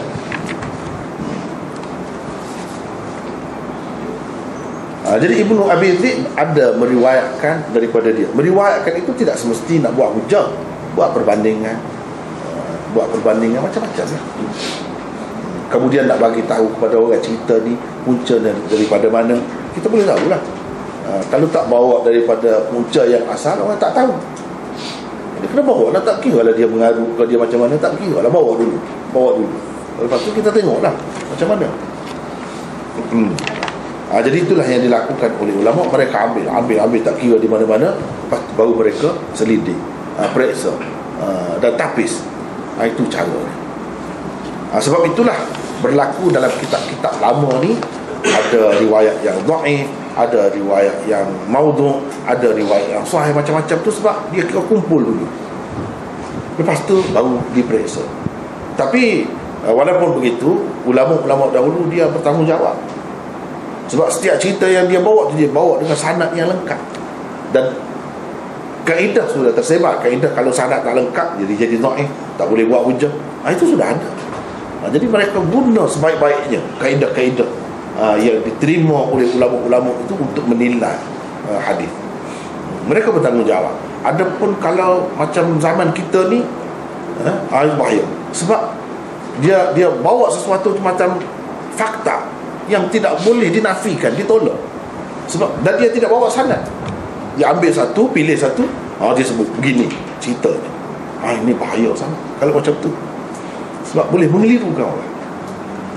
Kalau yang dahulu dia bawa sanad, senang kita nak cek, kita nak tengok, nak periksa, senang. Ni kalau tak ada, orang akan ingat memang begini, inilah yang kebenarannya, inilah sejarah yang sebenarnya, yang sudah ditapis, tak bawa dah sanad dia. Orang ingat begitu, tertipu.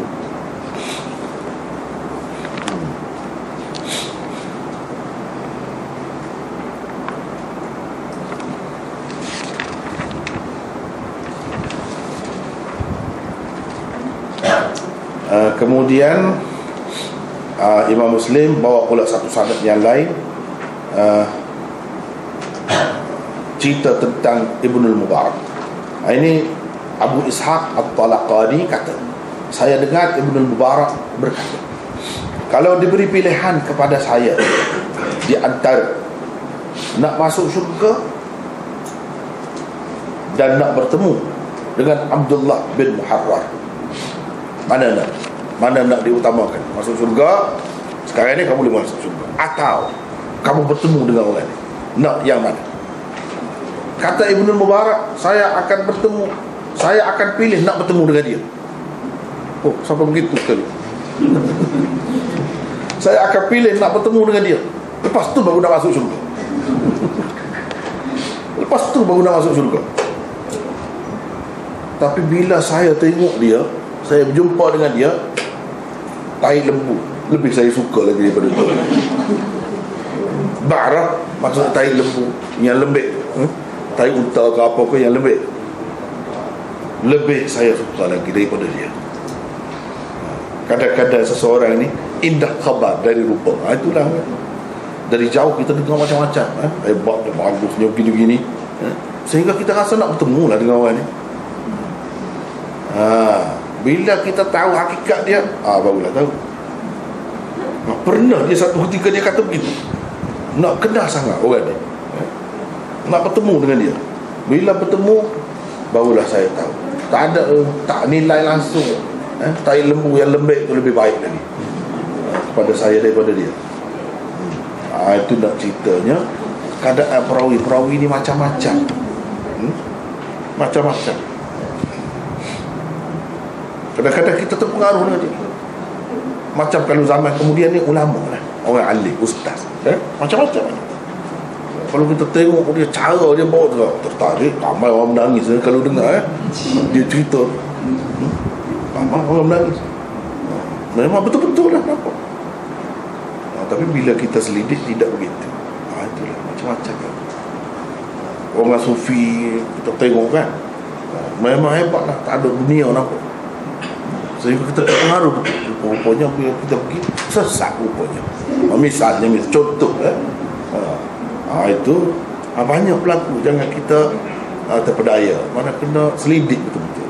Selidik betul-betul. Orang yang buat kajian, buat penyelidikan, dia akan tahu benda-benda ni. Kadang-kadang kita rasa nak sangat berjumpa, rupanya dia salah. Begitu. Macam-macam lah berlaku dalam kehidupan ni kan. Macam-macam berlaku. Ada seorang pembawa ajaran sesat, pernah dia nak jadi calon. Sampai mati ada orang sakit jantung kan, kerana dia tidak dipilih, tidak dicalonkan. Dia tu minat sangat dengan orang tu, mati dia. Tapi kemudiannya dia ketahui pembawa ajaran sesat, rupanya dia minat sangat, dia nak sangat, beria sangat nak kalau boleh jadi calon. Dan dia pun bersarah ke sana kemari supaya orang sokong kawan tu. Rupanya sesat sampai mati. Ada orang macam-macam kan. Kesian kan. Masyarakat ni kadang-kadang bila dia suka pada satu orang tu, dia terpedaya sebenarnya.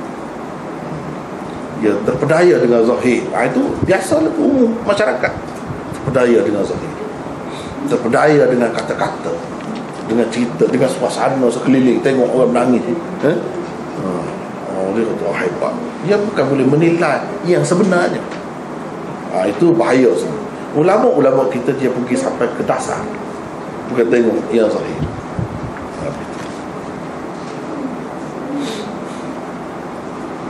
Kemudian seterusnya Imam Muslim bawa dengan sanad dia kata, Ubaidullah bin Amr kata, dia kata Zaid, maksudnya bin Abi Unaisah, kata Zaid bin Abi Unaisah kata, jangan kamu ambil daripada saudara saya.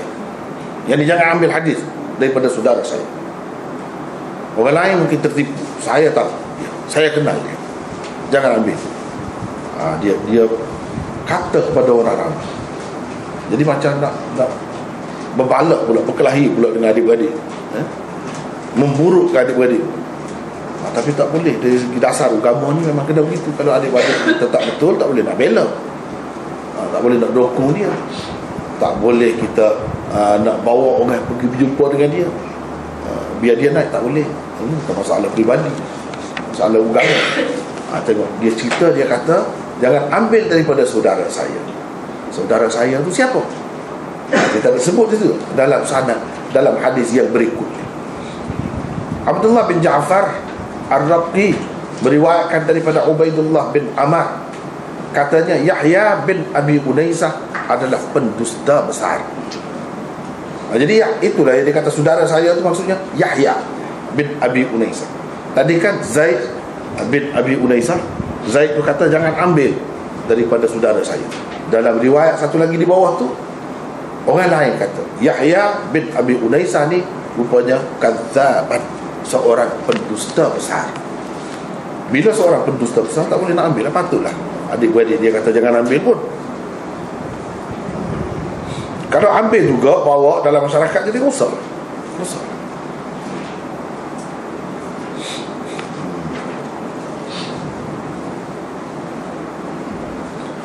Begitu juga di dalam syarah ni dia sebut Yahya Al-Jazari meriwayatkan hadis daripada Zuhri dan Amr bin Shu'aib wa huwa dha'if, rawi dha'if. Kata Imam Bukhari, laisa huwa bid'ah. Laisa huwa bid'ah ini bahasa lain, ibarat lain untuk rawi dha'if. Tapi Imam Bukhari kan seperti saya sebut tadi, dia guna bahasa lembut. Dia tak kata dha'if. Laisa huwa bid'ah. Laisa huwa bid'ah itu bukan orangnya lah. Begitu. Bukan orangnya. Mana orang yang kita nak ambil agama daripadanya. Bukan. Maksud dia dhaif lah. Dhaif. Kata Nasai, dhaif matrukul hadis. Hadisnya tak boleh dipakai, kena tinggal, jangan ambil. Tapi ada juga ulama ambil itu untuk buat perbandingan kepada orang yang pandai, orang yang arif. Tak kisah banyak ada di rumah saya berapa banyak kitab Syiah.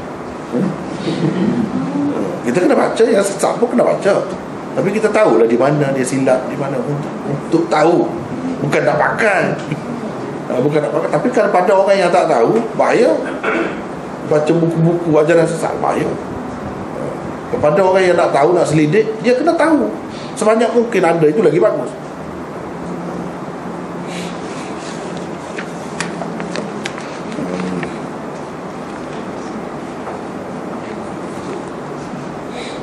Dia kata matrukul hadis. Adapun saudara dia yang Zaid tadi, Zaid bin Abi Unaisah, itu adik-beradik dia, fathiqatun jalilun, itu perawi thiqah yang mulia, yang hebat. Bukhari, Muslim dan lain-lain jadikan hujah. Imam Bukhari, Imam Muslim ambil riwayat dia. Jadi maknanya adik-beradik pun tidak semesti semuanya bagus, macam-macam. Tak boleh kita kata dah adik-adik dia bagus, mestilah adik dia bagus juga. Jangan begitu. Itu benda kita boleh tengok sendiri, benda macam tu. Kalau tengok, oh tu bijak sangat, jadi adik-adik dia mesti bijak. Tak mesti begitu. Kata Muhammad bin Sa'ad, ini perawi thiqah, kathir al-hadith, banyak meriwayatkan hadis. Faqih, seorang yang mendalam ilmunya. Rawiyatan lil ilm, banyak meriwayatkan ilmu. Siapa? Ini Zaid. Zaid itu adik-beradik dia tu okey. Tetapi Yahya itu yang bermasalah. Yahya yang bermasalah.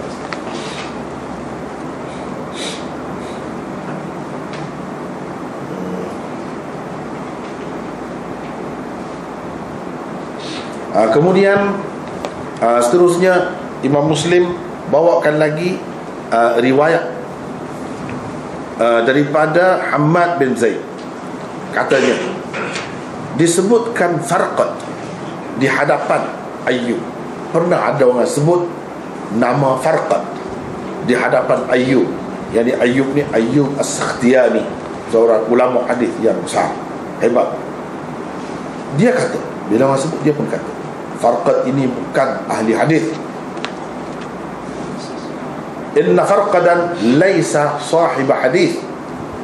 Farqad ini bukan ahli hadis, dia kata. Jadi apa maksud? Jadi ulama ni pun banyak macam juga. Kadang-kadang orang ramai ni dia ingat ulama ni sama. Nama ustaz sama lah, nama maulana sama lah. Tidak begitu. Jangan terkeliru. Jangan terkeliru. Dia tidak sama. Kalau dia hebat, kadang-kadang hebat sangat dalam fiqh, belum tentu lagi dalam bidang ni dia hebat. Tapi ada juga orang yang serba boleh kan, ada, tapi tak ramai. Yang biasanya kalau bidang itu dia belajar itu, dia tak, yang lain tak tahu, asas pun dia tak tahu. Jadi ini pun sama. Jangan kita terkeliru. Kalau dia ulama, tu kita terima tu. Kita kena tengok di bidang apa, dia tu bidang apa. Itu kita tengok, penting juga. Terutama zaman sekarang ni. Kalau zaman dahulu orang belajar agak kemas, dia kuat, dia asas dia tu kuat, macam-macam dia belajar, boleh tahan. Walaupun dia tak, itu pun asas tu dia tahu. Ni sampai tak tahu, asas tu pun tak tahu, mentang-mentang dia ahli fiqh, dia asas tu sahabat tu boleh dipertikaikan. Boleh cakap macam tu. sahabat ni begini-gini, dia boleh cakap macam tu. Sedangkan as-sahabatu kulluhum udul, dia tak tahu benda tu. Semua orang tahu asas tu, dia tak tahu. Sehingga dia boleh, ketika ada kepentingan juga sahabat dia begini-begini, boleh sebut. Itu terlalu asas, dia tak tahu. Cuba tengok siapa dia ni, Farqat Abu Ya'qub, Farqat bin Ya'qub, Abu Ya'qub, itu kunyah.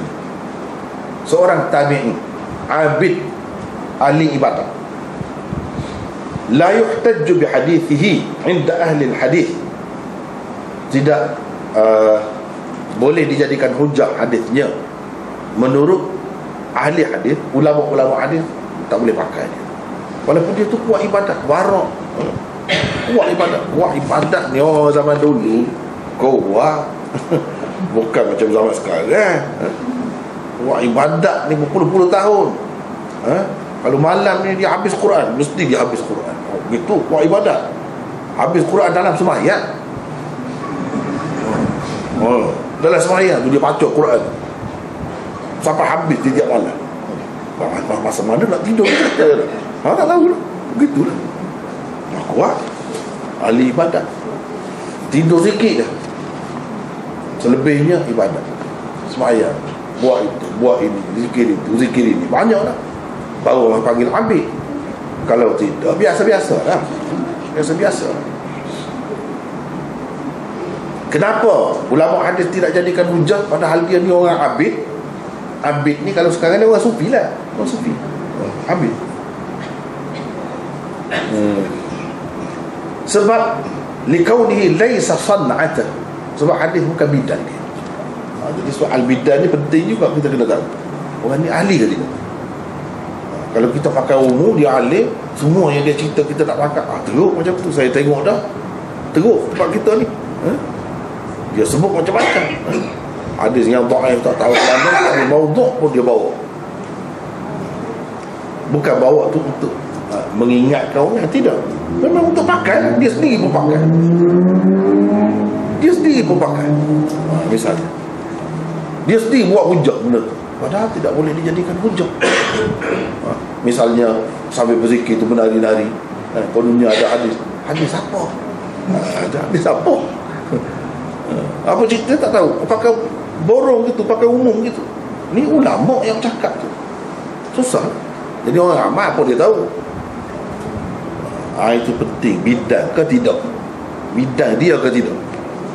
Kalau tidak bidan, dia akan cakap macam tu. Padahal dia alim, dia orang bagus. Jadi kita kena faham-faham sendirilah. Misalnya macam sekarang ni, doktor belaka, semua doktor. Pakar pun pakar, tapi dia pakar kulit.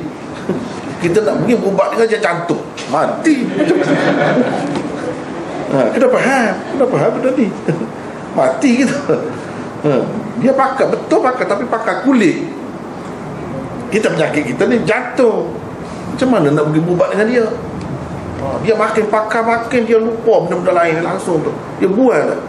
Kadang-kadang asas pun dia tak ingat. Sebab dia jadi khusus, benda tu dia kaji. Makin tinggi, makin kecil bidannya. Dia jadi gitu. Sehingga dia lupa, dia tak tahu dah benda-benda ni, kecil-kecil ni. Itu kadang-kadang berlaku. Kalau zaman dulu dia abid ke apa pun begitulah. Zaman sekarang ni bidan, itu bidan.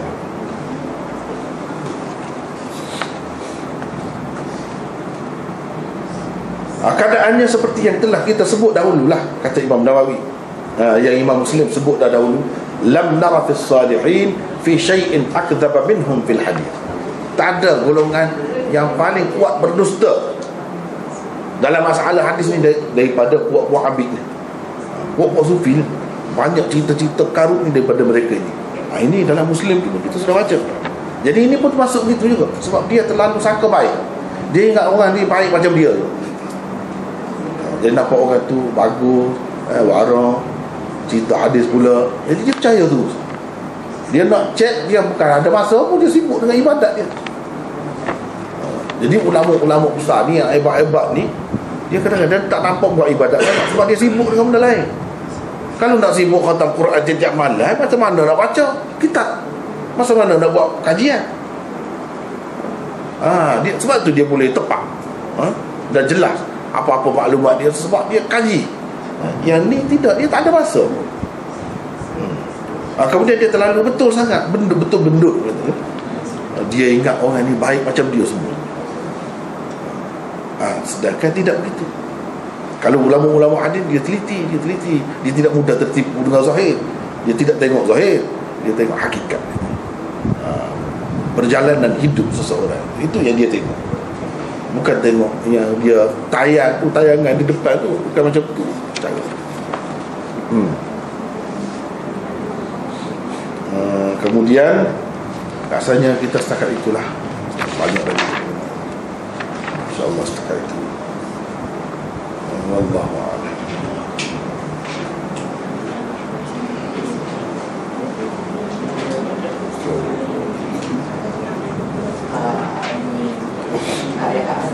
Ada kemuskilan, boleh bincang.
Oh, di sini banyak ni soalan ni. Yang lain-lain lagi ada kan? Di sini pun banyak ni soalan. Ada lagi? Sebab kalau saya baca yang ini semua kan, jadi ini sajalah ni. Cuba tengok dulu soalan-soalan yang lain ni. Ada lagi untuk dibincangkan.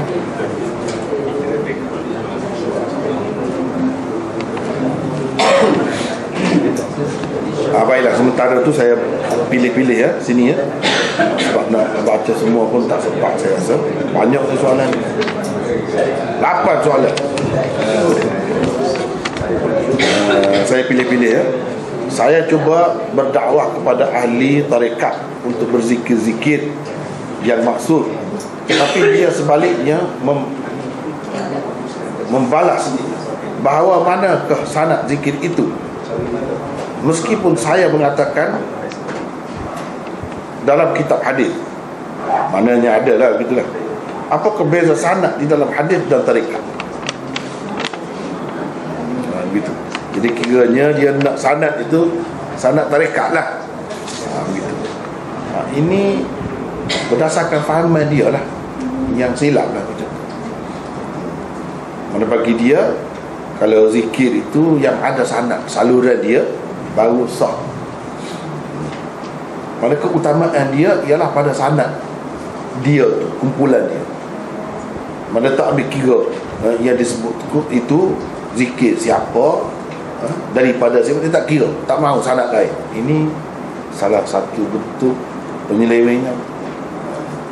Ini boleh membawa kepada kesesatan tu hujung dia. Permulaan dia begitulah.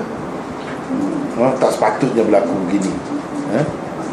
Itulah bendanya kalau bawa tarekat atau tasawuf kepada orang-orang yang tak tahu apa agama dia, boleh jadi begini. Itu akibatnya. Sebab itu pengalaman saya kan semasa di India, di Pakistan. Ulama-ulama sana dia tak mengajar tasawuf ni untuk umum. Dia tak bagi. Tasawuf ni untuk umum, tarekat ni untuk tempat kita. Itu sebenarnya. Sebab itu pelik-pelik berlaku. Banyak berlaku benda yang bercanggah dengan ulama. Di sana kalau dia nak bagi, dia bagi kepada orang alim. Dia bagi kepada orang alim. Sebab itu dia tak ada banyak penyelewengan. Tak ada. Macam tempat kita ni macam-macam lah. Lukis gambar Tuhan lah. Bertemu dengan Rasulullah tiap hari lah, macam-macam. Inilah puncanya. Sebenarnya ini satu kesilapan. Satu kesilapan. Dia dah tak mahu sekarang ni, dia tutup telinga ni apabila cerita dalam kitab hadis ada zikir ni. Oh, bahaya tu. Dia telah mengutamakan zikir daripada masyayikh dia lah, daripada zikir-zikir Rasulullah. Kalau macam tu tak boleh. Kemudian ungkapan sebaik-baik jin, sejahat-jahat manusia itu hadis atau bukan. Saya pun tak tahu mana punca. Tapi ramai orang sebut begitu. Ramai orang sebut begitu, yang sebenarnya tak ada. Bahkan ini bercanggah dengan Quran. Wa anna minna salihun wa minna duna dhalik. Jin, dalam surah jin cuba baca. Dalam tu cuba baca, dalam tu memang dia sebut jin ni ada yang baik, ada yang tidak baik. Seperti manusia. Seperti manusia. Tak ada macam ni. Ini tak ada asasnya. Kalau nak kata hadis, jauh, bukan hadis. Ini pendapat orang tak tahu siapa. Kalau kita baca surah jin tu saja, kita dapat maklumat berapa banyak tentang jin. Itulah yang sebenar. Dalam tu disebut kita seperti orang manusia juga. Ada yang baik, ada yang tidak baik.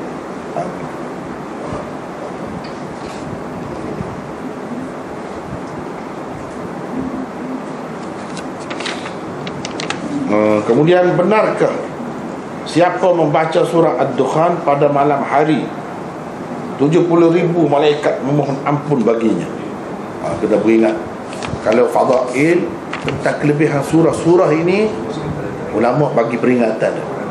Banyak daripadanya tidak sahih, bahkan banyak daripadanya yang maudhu', termasuklah yang ini. Tak ada yang sahih, banyakkannya yang tidak sahih, termasuklah yang ini.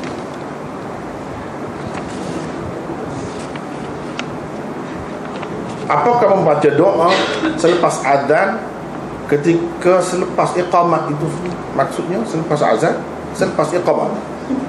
Tak jelas ni saya.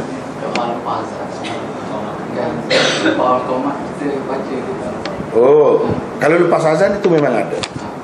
Lepas iqamat ada khilaf. Ada khilaf. Setengah-setengah ulama tak mahu. Kalau kita pergi kan tempat-tempat yang pakai mazhab Hanafi tu kan, belum sempat lagi Bilal tu iqamat, dia sudah Allahu Akbar. Masa mana nak baca? Masa mana nak baca? Bagi orang yang terima, ada juga dia pegang dengan apa ni, baina kulli adhanain salatun liman sya'a. Di antara dua azan ada sembahyang kepada sesiapa yang nak. Mana bukan fardu, sembahyang sunat lah. Di antara dua azan, mana dua azan? Satunya azan betul lah, yang kedua iqamat lah. Jadi iqamat tu dipanggil azan juga. Iqamat tu dipanggil azan juga. Atas dasar guna bahasa taglib, dipanggil taglib. Di antara dua azan. Sebenarnya yang kedua tu bukan azan, iqamat. Jadi di antara azan dan iqamat itu ada sembahyang. Jadi sekarang ni dalam hadis itu disebut azan juga kan iqamat. Jadi atas dasar itulah dia kata bila orang lepas azan, sedangkan dalam hadis tu iqamat tu dipanggil azan juga. Baca doa tu ada kelebihan dia. Jadi dia kata ada jugalah. Sebenarnya itu pegang dengan umum. Dari segi yang khusus tidak ada. Dia pegang dengan umum. Yang khusus tidak ada. Yang jelasnya selepas azan itu betul. Selepas iqamah tidak ada yang jelas. Sekadar tadi saja dia pakai makna umum.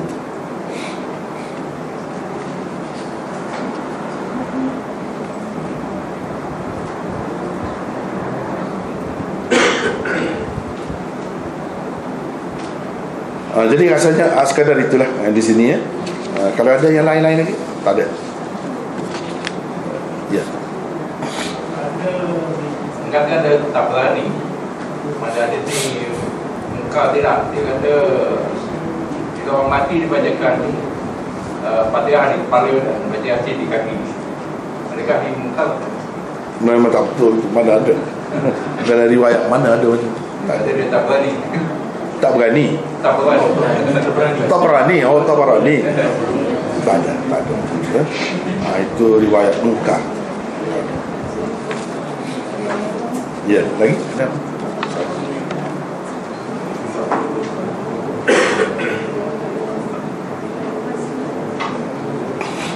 Kalau yang jawab iqamah tu. Oh, iqamah. Kalau Allah ada mengatakan umum begitu. Umum. Dia pakai umum macam tadi. Yang khusus tidak ada.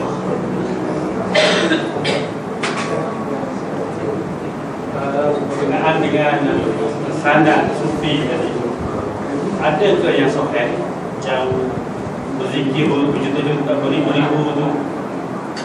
Adakah sanad ada sahih? Tak ada. Kalau jawapan yang ringkasnya tak ada. Itulah bendanya. Sebab mereka tak pakai kaedah-kaedah yang dipakai oleh ulama hadis ni. Dia main terima saja. Sangka baik begitu. Kalau hadis ni kan diuji dengan kaedah tu, kaedah ni tapis itu, tapisan ini, jadi terjamin, lebih terjamin. Yang itu sebenarnya tak ada. Terima saja.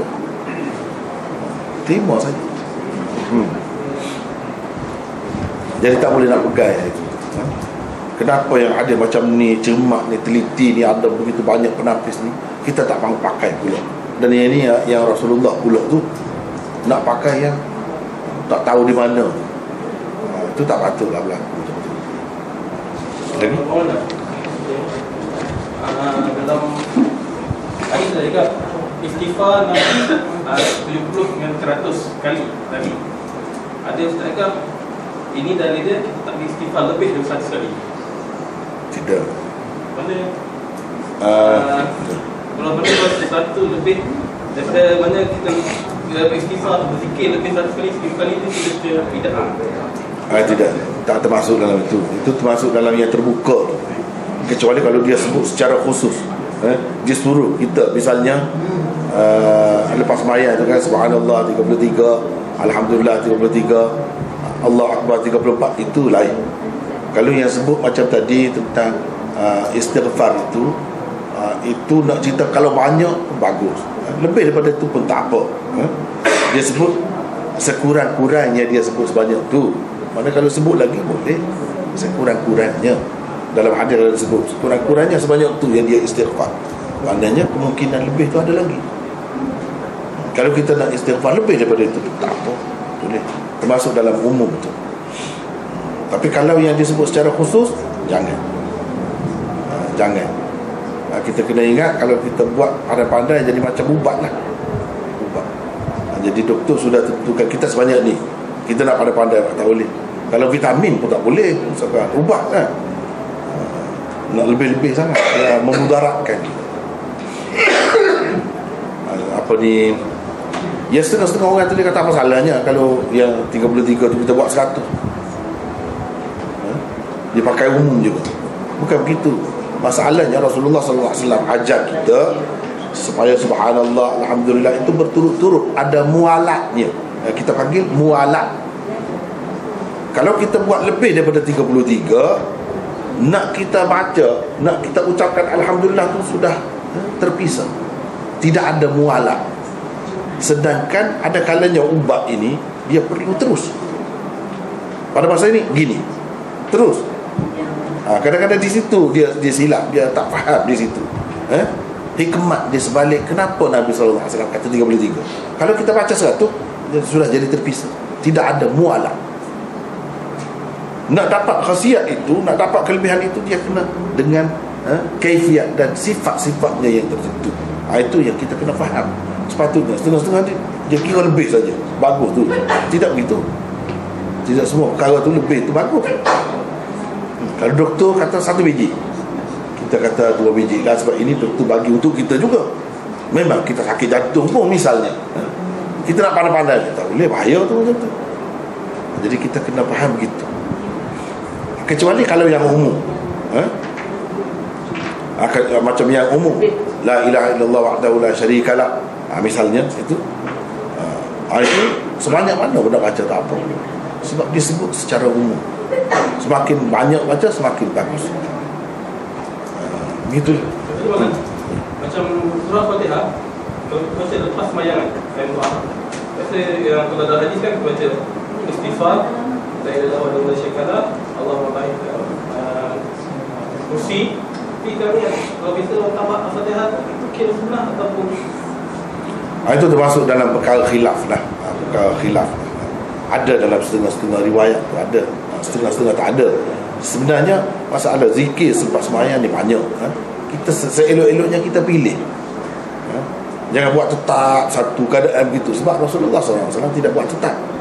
Banyak kalau kita nak sebut, nak baca semua tu banyak sekaligus setiap kali sembahyang. Jadi yang eloknya kita pilih.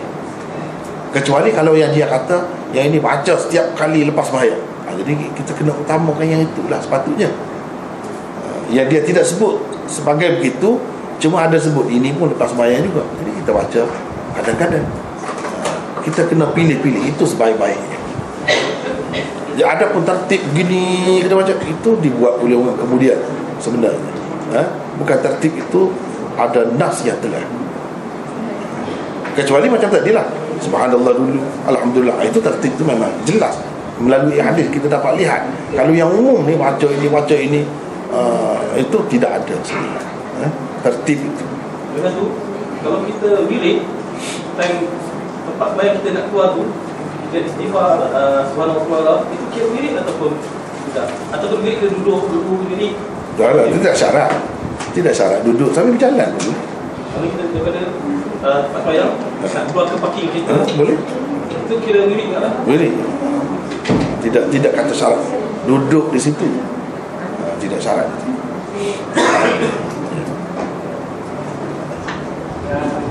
Ada hadis-hadis yang menyebutkan pasal kelebihan bulan Rejab, yang bulan 1 bulan puasa Tak ada. bulan Rejab. Banyak keliru tu, banyak keliru. Sebenarnya tidak ada yang sahih. Tentang puasa, tentang apa tu kan, tak ada yang sahih. Bahkan Sayyidina Umar marah sangat. Takkan Sayyidina Umar nak marah kalau benda tu tak salah. Orang puasa dia letak makanan depan makan dia makan. Dia pegang kayu, kalau tak makan dia pukul tangan. Ini menunjukkan benda ni tak ada. Ini amalan semasa jahiliah. Ada benda macam. Jangan kita ingat orang jahiliah tak puasa, orang kafir tak puasa. Jelas dalam hadis, orang kafir ada puasa, dia ada apa nama ni, iktikaf apa semua tu. Ada cara dia lah. Ada beza lah sedikit sebanyak dengan kita kan. Jadi kalau kafir Quraisy dulu, dalam hadis ada sebutkan Sayyidina Umar semasa jahiliah dia bernazar untuk beriktikaf di Baitullah dekat Kaabah. Lepas tu bila dia masuk Islam, dia tanya Rasulullah SAW, macam mana yang dia niat tu? Dia niat tu semasa jahiliah, semasa tidak Islam. Nabi kata teruskan. Maknanya iktikaf sudah ada, orang kena dah sudah tahu. Jadi tidak semestinya kita